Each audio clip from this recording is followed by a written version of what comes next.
ඔයාගේ හිත වැඩියෙන් රිදෙන්නේ පිහියෙන් අනිනවා වගේ කියන වචන වලටද නැත්නම් සීතල අයිස් කුට්ටියක් වගේ දැඩි නිහඬතාවයටද? Silent treatment. නිහඬ දඬුවම්, මිහිරි අක්ෂයන්. ඉතින් කෙනෙක් හිතාමතා ඔයාව රිදවන අරමුණෙන් නිහඬව ඉන්නවා නම් ඒකට අපි කියන්නේ silent treatment කියලා. ඔව් කෙනෙකුට හිතනවා නම් යම් සම්බන්ධතාවයක් ඇතුළත ඒ කෙනා අනිත් පුද්ගලයා සමග සංවේදනයේ පවත්වාගෙන යෑම සම්පූර්ණයෙන් නතර කරන එක. එහෙමත් නැත්නම් ඒක ප්‍රතික්ෂේප කිරීම. බොහොම සරල සාමාන්‍ය මිනිස් හැසිරීමක් කියලා නෑ. ඒක එහෙම දෙයක් නෙමෙයි. ඒක තරම් සරල දෙයක් නෙමෙයි. මේක නාසිස්ටික් මිනිස්සු තමන්ගේ අවශ්‍යතාවයන් මුදුන් පමුණවා ගන්න, අනිත් කෙනාව පාලනය කරන්න. මේ කියන තත්වයන් අවස්ථාවන්ගේ පාලනය තමන් අතට ගන්න කරන එක උපක්‍රමයක් විතරයි. ඉතින් silent treatment පාවිච්චි කරන කෙනෙක් තමන් ළඟ ඉන්නකොට මේක පාවිච්චි කරන විදියයි එහෙම නැත්නම් තමන්ගෙන් ඈත ඉන්නකොට මේක පාවිච්චි කරන විදියයි කොයි වගේද කියලා අපි කතා කරමු. ඔව් ඇත්තටම ලස්සනම දේ තමයි අයෝ කෙනෙක් තමන් ළඟ නැති වුණා. අපි හිතමු මේ කියන වින්දිතයා සහ නාසිස්ටික් පුද්ගලයා ඉන්නේ තැන් දෙකක කියලා. එක වහලක් යට ජීවත් වෙන්නේ නැහැ. ඒ වුණත් මේ ටොක්සික් පුද්ගලයන්ට පුළුවන් බොහොම සූක්ෂම ලෙස අර ඈතින් ඉන්න කෙනා වුණා තමන්ට අවශ්‍ය දේවල් වින්දිතයාගෙන් කරවා ගන්න. ඉතින් අපි හිතමු මේ silent treatment දෙන පුද්ගලයා තමන් එක්ක ජීවත් වෙනවා කියලා. එතකොට එයාලා කරන්නේ එක ගෙදර හිටියා සංනිවේදනය කරන එක මුළුමනින්ම නවත්තනවා. කිසිම දෙයක් ගැන කතා බහක් කරන්නේ නැහැ. ගැටලුවක් ගැන සාකච්ඡා කරන්නේ නැහැ. ඇස් දෙක දිහා බලන්නේ නැහැ. ඒ වගේ මුළුමනින්ම සංනිවේදනය නතර කරනවා. ඉතින් එක ගෙදර නන්නා දුන්න දෙන්නෙක් වගේ ජීවත් වෙන්න සිද්ධ වෙනවා. දැන් මේ silent treatment දෙන පුද්ගලයා ඉන්නේ තමන්ගෙන් ඈත නම් මේ පුද්ගලයාත් සංනිවේදනය මුළුමනින්ම නවත්තනවා. ඒ වගේම සංනිවේදනය කරන්න පුළුවන් මාර්ග එහෙම අත්හිටවල දානවා. ඒ කියන්නේ ඒගොල්ලෝ calls වලට answer කරන්නේ නැහැ, text messages වලට reply කරන්නේ නැහැ. එහෙම නැත්නම් phone එක off කරගෙන ඉන්නවා වෙන්න පුළුවන්. අපි ඒගොල්ලන්ගේ යාළුවෙක් කරහා ඒගොල්ලන්ත් එක්ක සම්බන්ධ වෙන්න බැලුවොත් ඒකට ඊට දෙන්නේ නැහැ. ඉතින් ඒ වගේ මුළුමනින්ම සංවේදනය නවත්තලා තමන් ළඟ හිටියත් ඈත හිටියත් වින්දිතයව ඊටාම ව්‍යාකූල පීඩාකාරී තත්වයකට පත් කරනවා. ඔව් ඇත්තටම අයෝ ඔයා කිව්වා වගේ අපි හිතමු දැන් බ්ලොක් කරනවා කියන එක හරිම සරල සිද්ධියක් නේ. බ්ලොක් කරනවා, අන්බ්ලොක් කරනවා. අපි සමාජ මාධ්‍ය ජාලවල දකිනවා ඒක හරිම ආදරණීය ලෙස අර්ථකථනය කරනවා. හැබැයි ඇත්තටම කෙනෙක් බ්ලොක් කරලා සංනිවේදනය නවත්තලා Tamanට අවශ්‍ය දේ කරගෙන ආපහු අන්බ්ලොක් කරලා මේක කිසි දෙයක් නොවුනා වගේ හැසිරෙන එක හරිම බරපතලයි. හරිම ක්‍රූරයි මං හිතන්නේ. එතකොට ඒ පුද්ගලයා දන්නවා මෙහෙම සංනිවේදනය නවතා දැමීමෙන් වින්දිතයා එහෙමත් නැත්නම් අර සංවේදයට පත් වෙලා ඉන්න කෙනා අන්තිමේදී බ්‍රේකින් පොයින්ට් එකකට එනවා. හරිම තීරණාත්මක තැනකට එනවා. හරි මම ඔයා වෙනුවෙන් ඕන එකක් කරනවා. ප්ලීස් මාත් එක්ක කතා කරන්න. ඒ වගේ නිකන් හරිම බැගෑපත් වෙලා එන තැනට පත් කරලා Tamanට අවශ්‍ය දේ කරගන්න එක හරිම ක්‍රූරයි මං හිතන්නේ. ඒ කියන්නේ මට හිතෙන්නේ මෙතෙන්දී දැන් හිතන්න දෙන්නෙක් අතර ප්‍රශ්නයක් ඇති වුණා. එතකොට අපි සාමාන්‍යයෙන් කරන්නේ ඒක ගැන කතා කරලා එක විසඳ ගන්න එකනේ. නමුත් මේ silent treatment එක දෙන කෙනා අපේ හැඟීම් අතර වේලක් බඳිනවා. ඒ කියන්නේ එයාගේ හැඟීමුයි අපේ හැඟීමුයි අතර වේලක් බඳලා එයා emotionally distant වෙනවා. ඉතින් එතකොට දෙන්නට දෙන්නගේ හැඟීම් අඳුරා ගැනීමක් සිද්ධ වෙන්නෙත් නැහැ. අර වින්දිතයා ඒ හැඟීම් හිත තුළ තෙරපගෙන ඉන්න හරිම පීඩාකාරී තත්වයකට පත් වෙනවා. ඔය පීඩාකාරී තත්වය ඇතුළේදී අයෝ වෙන අනිත් දේ තමයි guilty tripping. එතකොට එක තැනකදී මේ කියන වින්දිතයා හුඟක් වෙලාවට මේ වගේ සංවේදීය overthinking නේ අයෝ. එතකොට මේ overthinking එකත් එක්ක එක තැනකදී එනවා ඒගොල්ලෝ හිතන හරි මේ සියල්ලටම වැරද්ද මම. මේ හැමදේම වෙන්නේ මගේ වැරද්ද. මේකට වැරදිකාරයා මම කියන තැනට ආවට පස්සේ ඒගොල්ලෝ ගිහිල්ලා තමන්ගේ අතේ වැරද්ද තිබ්බේ නැත ටොක්සික් මිනිස්සුන්ගෙන්ම මෙයා වැරද්ද පිළිගන්නවා. එතකොට මේ වැරද්ද පිළිගැනීම මත අර ටොක්සික් පුද්ගලයා එහෙමත් නැත්නම් මේ සයිලන්ට් ට්‍රීට්මන්ට් එක කරන පුද්ගලයා දන්නවා දැන් මගේ අවස්ථාව. දැන් මට පුළුවන් මෙයාලව ඕන දෙයක් කරගන්න. ඉතින් එතකොට මේ guilty tripping, emotional blackmailing වගේ දෙයක් තමයි වෙන්නේ. හැබැයි ඒකට දාන හැම තමයි silent treatment. අන්තිමේදී කිසිම දෙයක් නොකරපු පුද්ගලයා වැරදිකාරයා වෙනවා සහ මේ වැරද්ද ඔබ කරා කියන මතය තුල ඉඳගෙන එකී පුද්ගලයාට අවශ්‍ය ඕනෑම දෙයක් කරවා ගැනීමේ හැකියාව ලැබෙනවා. ඒ කියන්නේ අපිව ඒගොල්ලන්ගේ ඉත්තෙක් බවට අපි නොදැනීමපත් වෙනවා. සීතල නිහඬතාවය උණුසුම් හදවතක් තියෙන මිනිසුන්ව ඊටාම පීඩාකාරී තැනකට පත් කරනවා. ඉතින් මේ වගේ silent treatment එකකට භාජනය වෙනකොට මං හිතන්නේ වින්දිතයෝ ඉන්නේ හරිම පීඩනයේ. ඒ වගේම ඒගොල්ලන්ගේ anxiety level එක හරිම high. නෝයා මොකද හිතන්නේ ඒක ගැන? ඔව් ඇත්තටම ඔය දැන් අපි හිතමු anxiety එහෙමත් නැත්නම් depression සරලව කතා කරොත් හරිම stressful. මේක දරා ගන්න බෑ මිනිස්සුන්ට. මොකද මේ මිනිස්සුන්ට සාමාන්‍ය සංවේදී හරිම හෘදයාංගම ආදරණීය සම්බන්ධතාවය තුළ තමයි මේක වැඩිපුර දැනෙන්නේ. අපි හිතමු අපිට පාර යන මිනිස්සෙක්ට බෑනේ සයිලන්ට් ට්‍රීට්මන්ට් කරන්න අයෝ.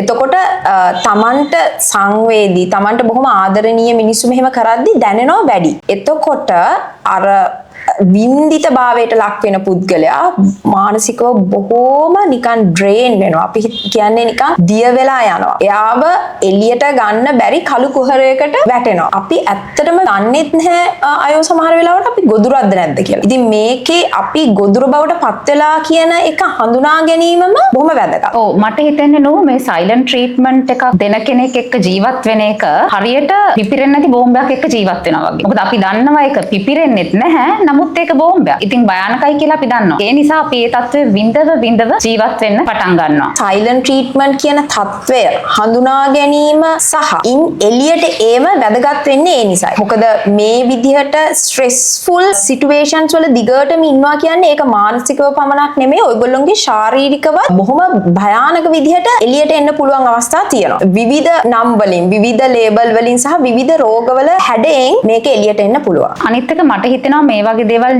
නිතර සිද්ධ වෙන රිලේෂන්ෂිප් එකක ඉන්නවා කියන්නේ දීර්ඝ කාලීනව මේ රිලේෂන්ෂිප් එකේ ශක්තිමත් පදනමක් ඇති වෙන්නේ නැහැ. මේ රිලේෂන්ෂිප් මේ සම්බන්ධතාවයන් ටික කාලෙකින් දෙදරා යන තැනටපත් වෙනවා. ඉතින් නෝ ඔයාගේ වචන වලින් කියනවා නම් මේ වගේ රිලේෂන්ෂිප් වල ජීවත් වෙද්දී අන්තිමට අපි zombi ජීවිත ගත කරන අය බවට පත් වෙනවා. ඇත්තටම කිව්වොත් අයෝ අපි මනුෂ්‍යයන් විදිහට සතුන්ගෙන් වෙන් වෙන්නේ මේ සංවාද හරහා. ඉතින් සංවාදයක් නැති තැන මිනිස්සු ඇතුලින් මැරෙනවා. එතකොට මැරිච්ච ජීවිත ගත කරන අපි ඕන තරම් දැකලා තියෙනවා නේ. එහෙම මිනිස්සු ඇවිදින මල කඳන් වගේ ඇතුලින් මැරිලා ඉවරයි. ඉතින් ඔබ එවැනි තත්ත්වවලට පත් වෙන්නේ නැතුව මේ වගේ රෙඩ් ෆ්ලැග්ස් අඳුරගෙන ජීවිතේ බොහොම කෙටි ලස්සන මතක එකතු කරගන්න අපදානම් රෙඩ් ෆ්ලැග්ස් තියෙන ටොක්සික් තැන් වලින් ඉවත් වෙන්න. ඒවා හඳුනා ගන්න. දිනෙන් දින පිපිරෙන්න ඕන්න මෙන්න තියෙන බෝම්බයක් එක්ක ජීවත් වෙන එක වටිනවද කියලා තීරණය කිරීම ඔබ සතුයි. සයිලන්ට් ට්‍රීට්මන්ට් එකකදී ඇත්තටම අපි කොහොමද ප්‍රතිචාර දක්වන්න ඕනි? මේ වගේ වෙලාවකදී අපි ප්‍රතිචාරය දක්වන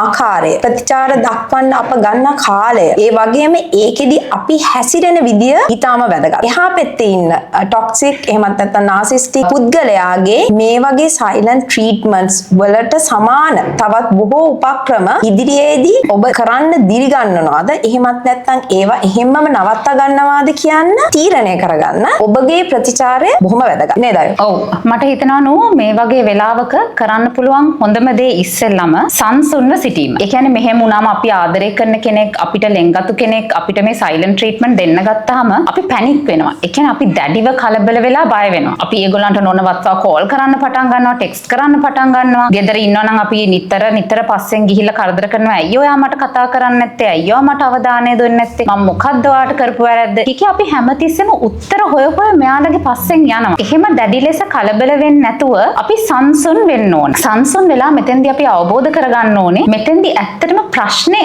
අපි නෙමෙයි. මේ වගේ හැසිරීමක් තියෙන කෙනාගේ ඇතුලේ තමයි මෙතන ප්‍රශ්නයක් තියෙන්නේ. ඒ හින්දා ප්‍රොබ්ලම් එක තමන් නෙවෙයි කියලා අඳුනගත්තාම මං හිතන්නේ මේ වගේ දෙයකට ප්‍රතිචාර නොදක්වා සංසුන්ව ඉන්න ලේසි. ඔව්.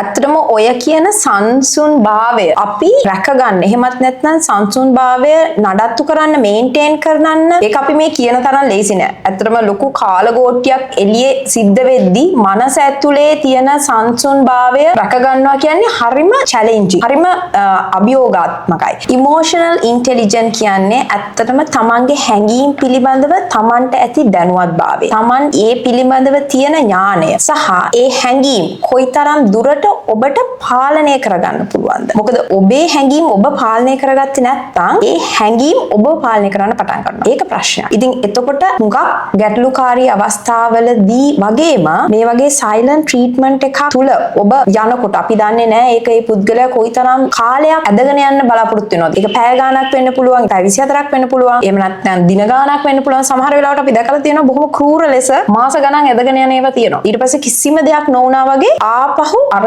පුරුදු විදිහටම කිසිම ඒ ප්‍රශ්නය ගැන කතා කරන්නේ නැතුව Tamanට අවශ්‍ය දේ ගැන කියලා බොහොම මැරිලා ඉපදිලා කියලා කියන්නේ අපි අයෝ. ඒ වගේ මේ සම්බන්ධතාවයට ආයෙත් ඇතුළත් වෙනවා. කිසිම දෙයක් නොවන ගානට ආපහු එන්ට වෙනවා. ඉතින් එතකොට ඔබ මේ සියලු දේ පිළිබඳව මේ ඔබ වටා කැරකෙන සියලු සාධක පිළිබඳව දැනුවත් වීම සහ ඔබගේ inner personality එකේ ඔබගේ හැඟීම් වල සිට සංවේගයට පත්වෙන තැන්, එතකොට ඔබ ට්‍රිගර් වෙන තැන්, ඔබව අවසන් පුළුවන් තැන් මොනවද කියලා හඳුනාගෙන ඒ පිළිබඳව දැනුවත්ව සිටීම අතිශය තීරණාත්මකයි සහ වැදගත්. ඔව් මට හිතනවා නෝ දැන් අපි ඉමෝෂනලි ඉන්ටෙලිජන්ට් වුණාම අපිට පුළුවන් මේ පුද්ගලයාගෙන් බැගෑපත් වෙන එක නතර කරගන්න. මොකද ඉස්සෙල්ලා මම කිව්වා වගේ එතකොට අපිට තේරෙනවා මෙතන ප්‍රශ්නයක් තියෙන්නේ අපේ නෙමෙයි කියන එක. අනිත් එක නෝ ඔයා කිව්වා වගේ එතකොට අපිට තේරෙනවා මොන වගේ දේවල් වලින්ද අපි ට්‍රිගර් වෙන්නේ කියන එක. එතකොට අපිට පුළුවන් මේ පුද්ගලයාගෙන් බැගෑපත් වෙවි පස්සෙන් අනේ මට කතා කරන්න, අනේ මට මෙසේජ් කරන්න කිය පස්සෙන් යන එක නතර කරගන්න. අනිත් එක අපි එහෙම ඒගොල්ලන්ගේ පස්සෙන් යන්න පටන් ගත්තොත් බැගෑපත් වෙවි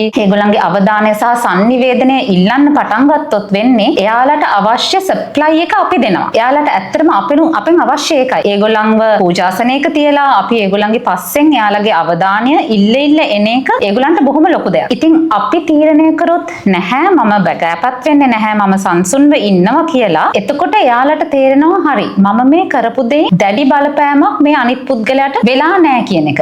එතකොට ඊළඟ වතාවේ මේ උපක්‍රමය භාවිතා කරන්න කලින් ඒගොල්ලෝ දෙසරයක් හිතනවා. ඔව් ඇත්තටම අයෝ ඔබ කිව්වා වගේ ඔබ අතේ නෙමෙයි නම් වැරද්ද තියෙන්නේ.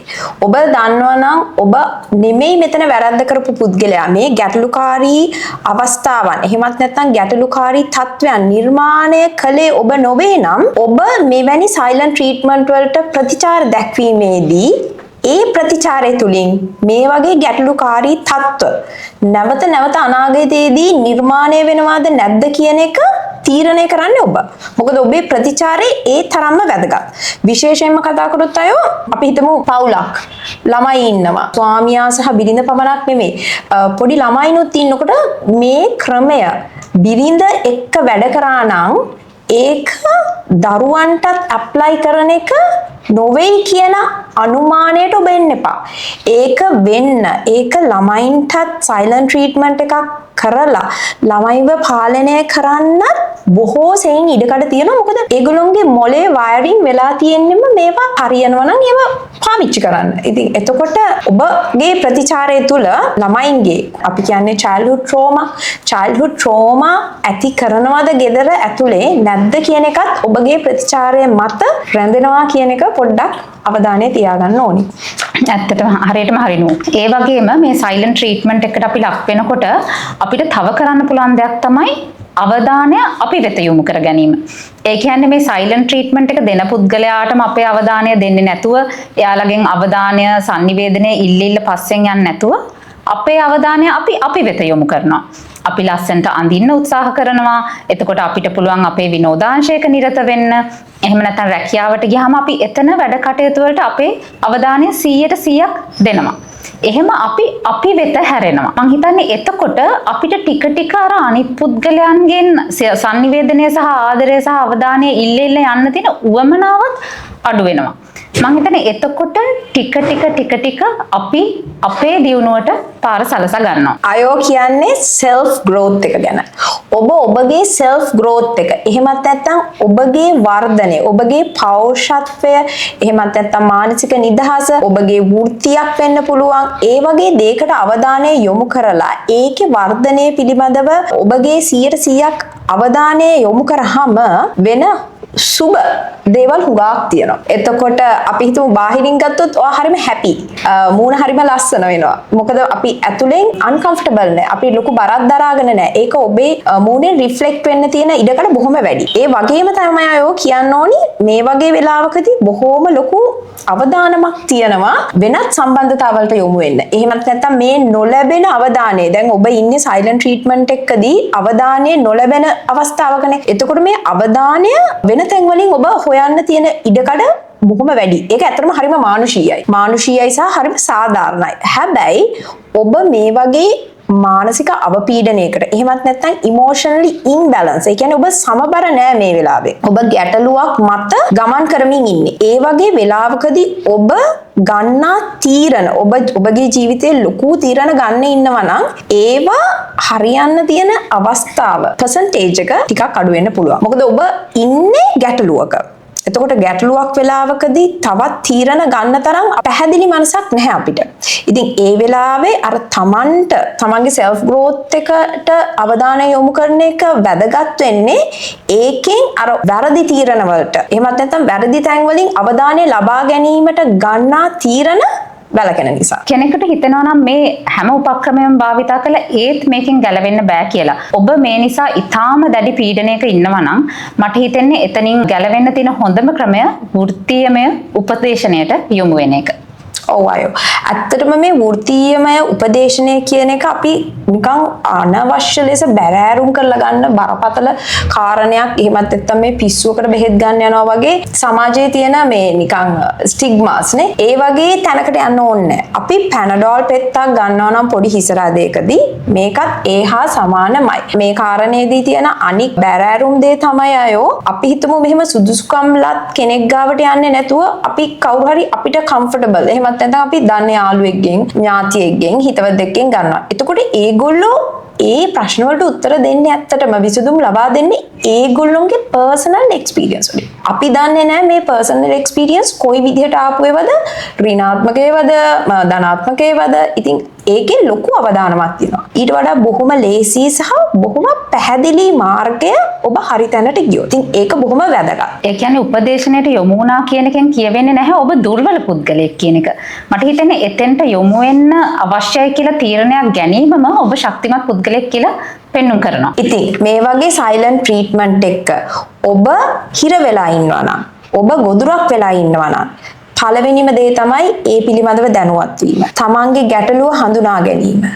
සහ ඊට නිසි ලෙස, නිවැරදි ලෙස ප්‍රතිචාර දැක්වීම.